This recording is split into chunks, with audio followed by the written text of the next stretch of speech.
Daniel McNair, welcome back to the show. This is part two of a conversation we're having today about entrepreneurship. And now we're going to get into your specific venture, talk about Kingdom Coffee Roasters and the Um, coffee industry in general. You are an expert on that, or becoming one yes. as you go. That's the blessing of entrepreneurship there. That just makes me think of the reels where I'm sure you've seen these, but like the guy's flying the fighter jet, and he's got his manual open in front of him, and it's how to fly a fighter jet, and he's literally like I he's haven't reading the seen it, manual as he's. That is entrepreneurship. but If I've that's very ever true. seen a reel, that is Yep. entrepreneurship right there.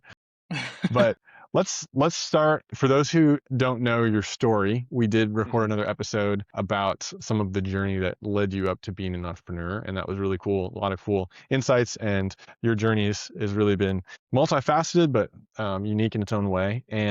But in the last 2 years or so, this coffee vision has come up, and then it has looked different even in the last 2 years. But you have gone full time with this business called Kingdom Coffee Roasters, and let's just go back to the beginning of that idea. We talked briefly about it, but let's go dive in a little bit deeper. You were in Indonesia, I believe you said. Mhm. How did it come on the radar? What inspired you? And then like what's the company hoping to do? What are you hoping to do with the company other than make money? Yeah, that's definitely part of it. So it really started with the heart of missions. So I was on a vision trip in Indonesia, in Bali, there with a team to check out Bali, because the our plan, my wife and I, was planning to move to Indonesia long term to be missionaries. And so we went out there for a couple weeks to just to see the country, to see Bali, and get to spend some time there. And so while we were there, got to have some coffee experiences. We went to a coffee farm, got to try different types of coffee. And there was a specific coffee shop that we kept going to, we frequented, that was pretty close to where we were staying. And the gentleman there, just a super nice guy who owned it, we struck up a conversation, and come to find out he was a Christian, and just had this light, this joy, that even before talking to him I could see, and got to experience. And he just had a passion for what he was doing, and had really good coffee. And so I was like, man, this is awesome. I'd love to be able to share this with other people. And maybe there's something within the coffee industry that I could do to keep me in Indonesia and to help on the mission side. And so coming back from that trip, really started to think about it and pray about it more, and felt like the Lord was leading me to start a coffee business, and roasting coffee and selling that, and have that be a way to be a part of missions overseas. And so turned into a nonprofit business that supports missionaries overseas and missions organizations through coffee. And people can buy and drink coffee, and the proceeds of that goes to support missionaries, and extend and move the kingdom of God across the world. And so, yeah, just super passionate about missions, and that got me into coffee. I wasn't a huge expert or experienced in coffee, but from that I went and got some training with the Specialty Coffee Association, and took some classes and some courses to get certified in coffee roasting and sensory, and just jumped into the world of coffee, which is just huge, so much more than I anticipated, and am still learning every day, and getting better at learning about the beans, and how to roast, and how to brew, and sourcing good beans, and getting the best quality beans, and all of the different things that come with it. It's just it's a huge world that I've been exposed to and got to learn more about. And so, yeah, it's just been a journey of learning, and it's been awesome up until this point. I was gonna ask how coffee, I mean, if if she had any connection to coffee before Bali and meeting the guy, because, there's some people who are like just coffee snobs and coffee Yes. aficionados, just in their own right. Was that your story at all, or you couldn't care less about coffee before you thought of it as a business? I was a big fan of coffee. I drank coffee all the time, but I didn't go to that level of um, Passion. training or expertise or passion that a lot of people, you call it as snobbery, that people get into. And I understand a little bit more of that now, being in the coffee world, but Sure. I would not call myself a coffee snob back then. I would just drink coffee, and there wasn't too much to it, but I Right. didn't know that much about coffee. Right. So would you say you were able to appreciate the differences between different roasts or different locations where they come from back in the day, or has that been something you've appreciated now more than ever? To some extent, I didn't know the nuances of it, Hmm. and just the details of how that worked. I definitely appreciated good coffee. Hmm. in my opinion, which is wild because in the coffee world, it's all subjective. You could Right. think that this coffee is really good, and I could think that this other coffee is really good, and they can be completely different, and that's okay. That's totally Hmm. fine. And so it's interesting how vast opinions can be on coffee, and it's okay. Yeah.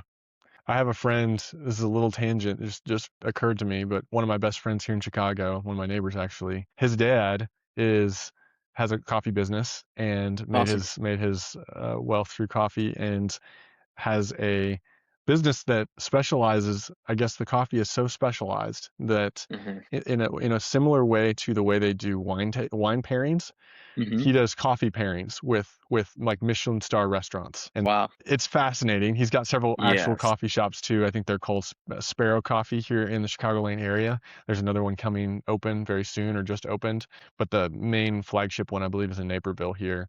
And those are just normal coffee shops but serve his coffee. But Hmm. that's before that he's been a manufacturer or a distributor or whatever, Hmm. and a roaster, and Hmm. actually done the food science, I guess, to the point where Yes. you go to these top of the top Michelin star restaurants and you like talk about what things go best with your type of coffee, which is just insane to me, you know? Yep. But really cool. So that is the world. I guess that's the world that you're stepping into. Let me ask you. Let me double click on what you said about it being a nonprofit business. I guess Hmm. that's interesting, and certainly entrepreneurial energy translates into whatever space, if it's nonprofit or if it's for profit. Talk about the Hmm. role of profit in your business, because I know that you're going to have to sustain yourself. What's the role of donations or contributions, if you will, and profit? How do you guys see that? So I guess my idea for this would be to do it to establish as a nonprofit instead of a for profit. Just lots of different benefits as a nonprofit that you receive, but also because we are a business that sells a product. Because generally most nonprofits rely on donations specifically and grants and funding. We want to operate as a business so that we can be completely self-sustaining, but also for people who want to donate and give to this mission, we want those dollars to go further than if they just gave it directly to a missionary or an organization. Say it's $1,000, that's great, they have $1,000, but if they give it towards our organization, we want that $1,000 to go further so that 2, 3 years from now, that investment into this business is going to translate into thousands of dollars more that can go towards these missionaries, these organizations. And so, really, just see it as an engine to Multiply. supply the workers, the people who are willing to go and be on the field and share the gospel to enable them to continue that and to go further. And so that's kind of the thinking for why we established as a nonprofit instead of a for-profit. And so we want to make as much money as we can to supply and support as many missionaries as we can to further the kingdom. Sure. Yeah. Were there specific influences other than that logic itself, trying to think through that in your own? Were there Hmm. specific influences in maybe the business as mission space or the business for transformation space, some of these thought leadership, whether it be maybe Praxis or others, that Hmm. caused you to pick this model? Were there books that you guys Hmm. read, and I say you guys because I know you've been in this with your Yes. brother on some level and board members and that type of thing. Hmm. Yeah, what were there other influences that you haven't mentioned around the structure, the choice of Yes. structure? I think one of the biggest influences was the access to a Google grant, which is a program that Google has specifically for nonprofits that allows a nonprofit to use the Google ad program and their platform to use up to $10,000 a month of free Google ad value. So as a nonprofit, you're able to use Google's platform to get that amount of traffic each month for free, essentially. So you have to create the ads and manage it like a normal paid advertising campaign, but it's just a lot more difficult to obtain it. And so the agency that I was working for before, that was their specialty. And so that was a big emphasis for us to be able to utilize that as a nonprofit to just take advantage of that program. Gotcha, gotcha. Okay, I was not familiar with that program. That's very Hmm. interesting. What, in terms of the people that you will support, I guess Hmm. you would call them recipients of grants in a way Hmm. from a nonprofit, to use technical words. Hmm. What will be the qualifications of those grantees? I guess you would call them, in order to get approved for such grants that you'll grant as a nonprofit? So let me clarify. This is for people that we're going to be supporting through the business, or Like specifically for. the missionaries, yeah, that you were mentioning, Yes, I guess. yes. Yeah. Our partners. So we will have an application process that we'll have them go through to make sure that we're aligned missionally, and we'll take them through that. We don't have any official people yet. We have established relationship with a couple different organizations in Colombia that work primarily with indigenous groups and indigenous young people to equip and enable them to go back into the Amazon and share the gospel to unreached people groups that have never heard the gospel before. And so Hmm. that was a big heart for my brother Mark and I, just to start with the most difficult places the gospel's never gone. And so that'll be a big emphasis for us in 2026 and for the future. And that's really where the Lord has highlighted for us to start with the business. So let's talk timeline. Hmm. We touched on certain aspects of the journey, the 2 years, but you got the idea in Bali, and then from there you went and got some certifications. You kind of came Hmm. back and went along this idea of, I'm going to start this from the ground up. You've kind of Hmm. worked that alongside other jobs, and then most recently you've had a acquisition that has propelled you into full time. What am I Hmm. leaving out there? What other key moments along the way would you point to, as far as kind of what's happened to get you to January 2026? Yeah, I think a big piece of it was our trip to Colombia that I was just talking about. That kind of sparked really taking a big step and leap into just making this my full time thing and jumping into it. Like we talked about in the other episode, it kind of been something that I thought I would just do in the background while I worked a full time job. And having two kids up until this point, life just gets busy, and that wasn't it was a priority, but it's just hard to allocate time and resources and to really get the ball moving in starting a business. And so my focus was split, and so you really need to have focus to create and be able to grow and figure out what that needs to look like for your business. And so I feel like being able to jump into it in December, starting part time with my job and working on the business, was able to give a lot more focus towards that than what I had previously to that point. Yeah, no, that makes sense. What's going back to the nonprofit thing, I guess, and the questions in my mind is, what is it like to get funding, initial funding, when you have an acquisition like you did? Hmm. What was that process like as a nonprofit? How was it maybe different from if you were to do it as a for-profit? What are the lessons that you learned along the way? I'm assuming it was a lot of OPM that you use. I mean, other people's money that you've used, and that being the seed money, and continue to be a source of revenue. Obviously, as we've talked about, as a nonprofit. What is that like? What is that? Walk me through that. Yeah, that's definitely what it was is getting people bought in on the vision of the Mm-hmm. business, and having them play a part in it and really invest in donating towards the mission and vision of this business. And so was really grateful to get some partnerships with some people to commit to helping us with this acquisition. And so we worked out a deal with the previous owner that we would make two lump sum payments for the business, and the end of 2025 and then one at the end of 2026. And so we're able to negotiate that within the acquisition. But really grateful for people who saw the vision and wanted to be a part of it to donate towards that. So super grateful for City Church here in Conway, as we're a missions partner with them locally here as partners, and then some other people who bought in on the vision and wanted to donate towards the business. It's so interesting to me how you kind of swing back and forth between, or at least in my mind, swinging back and forth Hmm. between this nonprofit idea and calling it a business. And I Hmm. see why you call it a business, because Hmm. you're in it for profit, but then the profit's going to be dispersed, so then it's nonprofit, right? Hmm. That's just a fascinating way to do it. I don't know that there's a lot of Yeah. people, probably a lot of people in this space. I don't know. Have you met other people who are kind of doing it similarly, or is this kind of unique in your mind as well? It's pretty unique. I know of other businesses that give a portion of their profit towards a mission, but I don't know of any other that are designated 501(c)(3) nonprofits that operate this way, that have a physical product that they sell and then use all the profit for a mission and a vision. So I do believe we're very unique in this space. Hmm. And so I think that gives us a little bit of an advantage there. So that's awesome. Let's talk about the coffee industry as a whole.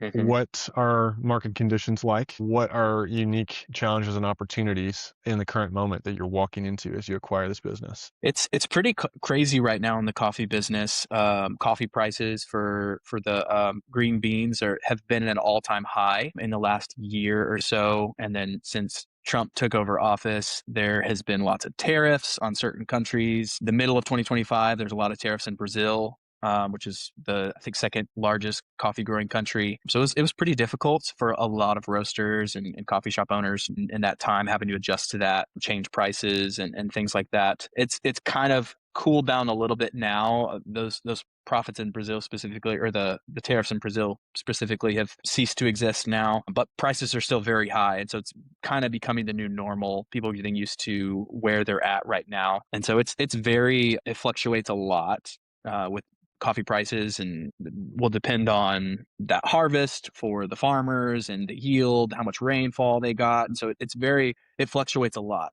And so you kind of have to change based on that. And so it's interesting to step into a business that's so volatile. So the challenges would be pricing changes and volatility. Hmm. Opportunities, how about that? What do you see in terms of opportunities? Obviously, I think you've alluded to the opportunities you see from a missional perspective with the profits Hmm. that you create. But if we're just drilling down into the business part of this and the way that, you hope to sell, make money, Hmm. make that profit, what are the opportunities there? There's all kinds of opportunities within the coffee business. For us, getting to go to Colombia and meet with multiple different farmers, smaller farmers, we saw a big opportunity to get into the export and the import side of the business. There's larger organizations that typically handle that, and even with Colombia, and it's different from country to country, but specifically since we got to go there and speak with farmers and learn about their situation, they typically work with bigger organizations that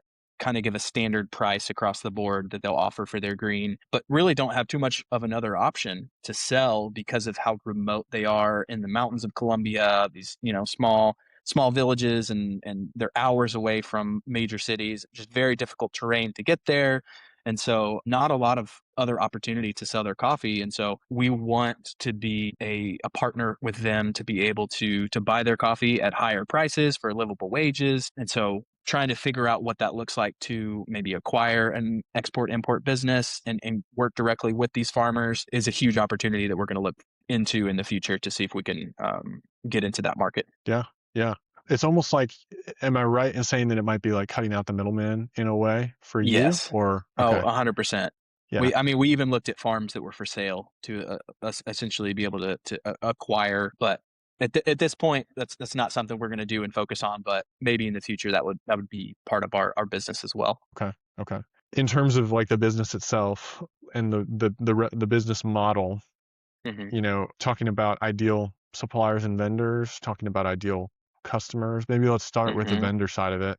What are you going to look for when it comes to those vendors like overseas? Hmm. You mentioned the small villages, the small, that being an opportunity. How else would you describe kind of what you're ideally looking for in that? For us, I think ideally would be farmers who are wanting to learn about quality practices and things within the coffee industry. There's not a ton of education that happens for sustainable farming. We did get to meet with some farmers who were doing some incredible things with their farms, and there was some other ones that weren't as well. We got to work with a Christian organization there who works in the coffee industry, and they are going to be taking some of their farmers through some educational courses to learn more about different practices for to get high quality beans and for just better crop yields and different things they can do using fertilizer and all these different things. So we ideally would want to work with farmers who are open minded to want to grow, so that we can grow together to help them with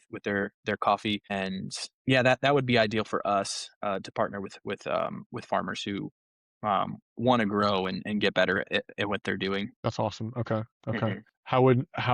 Where, I mean, I guess out of curiosity, where do you get your beans sourced from now? Or how does that work kind of like in this period of ideally getting to the point where you're, working with people who are sustainable and people who are willing to learn and maybe Yes. even pouring into them in a way, right? And maybe the Yeah. the lower the lower level the local farmer, kind of Hmm. at its root. How does that look as you start and you take over initial business, the business as it stands? Are you working Hmm. with larger distributors at this point, or what does that look like? Yes, as of now, we're working with a large distributor here in the States that has a Okay, couple different locations. And that's just what the business was doing before, and it's just the easiest thing to do. It's a little bit more expensive for sure for green, but that's just the best opportunity now until we can scale to a certain point where we can invest in working with local farmers, just because it's very expensive. You have to buy large quantities of coffee to work directly with farmers, because typically the best way of transportation is using shipping containers and getting them shipped over.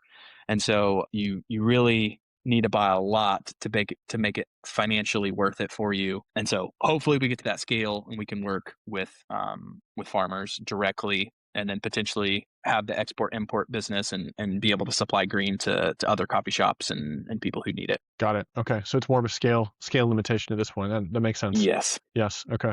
How about, so in light of that, then talking about growth and where you want to see Hmm. this thing go, what kind of customers and clients does a business like yours look for? It's a little bit more unique because we love working with churches and wanting to supply coffee for them that has a mission behind it, so that they can serve it on a Sunday morning and know that this coffee they're drinking is going directly towards expanding and moving the kingdom. And so churches is one. Directly to consumers is going to be another big market for us. We're going to have a subscription service on our website, so that people can get coffee on a regular basis monthly, and that coffee is going to support missionaries, and people can drink it every day, knowing that the gospel is being spread because of where they're buying their coffee. And then we do work with some smaller coffee shops right now. We'll continue to work with coffee shops as well. So those three main: churches, direct to consumer, and then other coffee shops. Sure, sure. Would there be business clients as well at some point for selling to like large businesses, corporations that need coffee for all their offices around the U.S. or around other places? Yes. Oh, we're definitely open to that. Hmm. That's a little bit different of a market with Okay, the type of coffee, and that's going to be more of like the commercial side, which we could branch into at some point. But more of right now, what we're doing is kind of the specialty side for consumers. makes sense. As I'm listening to you, it sounds like, and this is probably true of any business and certainly of nonprofits, but the importance of storytelling Mm, as part of yes. your marketing and as part of Hmm. your brand in general is because you've got impact at all levels of this thing. You've got impact Yeah. with the churches that you serve, with Hmm. the roasters, or I'm sorry, the growers that you will potentially Hmm. get to work with, Yeah. elevating them in their communities and elevating their ability to make money for their families and Hmm. keep the land intact and make quality product and all these things. And then you have the impact across the world with the people that you'll grant money to, right? And I'm just seeing Yeah. the stories are going to need to be communicated, it sounds like, and Yes. and maybe more importantly than the average business. Yes. People will have to have hopefully your coffee is good enough to the point where it's ubiquitous. We see it everywhere because it's so Hmm. good, right? But Hmm. given the fact that also coffee is somewhat subjective, there's going to be clients and customers who are going to come to you who are maybe not the coffee snobs, or they don't care as much about the coffee taste itself. It's not as high a value to them. It's like really good, but it's like, okay, they could go with a couple different options, but they do resonate with your story like that, and they resonate Yes. with the impact that they're having. So I see a couple levels. Yeah. How would you do you agree with that? Is that a fair assessment? Yes, that's going to be a big emphasis for us, and wanting to Mm-hmm. tell the stories. And even with the subscription boxes, we want to highlight the ministries that we're working with, and we want to enable people to feel like they are a part of this journey, that they are part of the impact, that they're coming alongside us and partnering with us in what we're doing.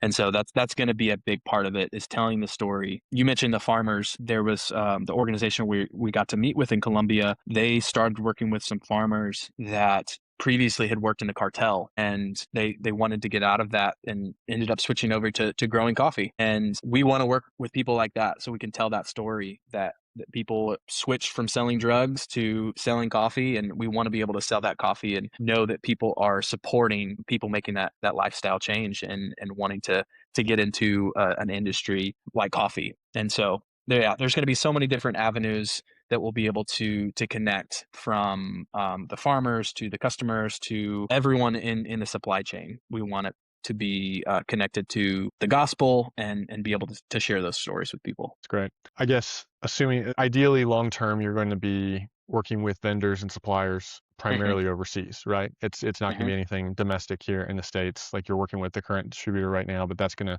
ideally fall by the wayside as you get scale. Yes. What what uh what are the unique challenges and opportunities of the international side of things when it comes to relationships, selling, Hmm.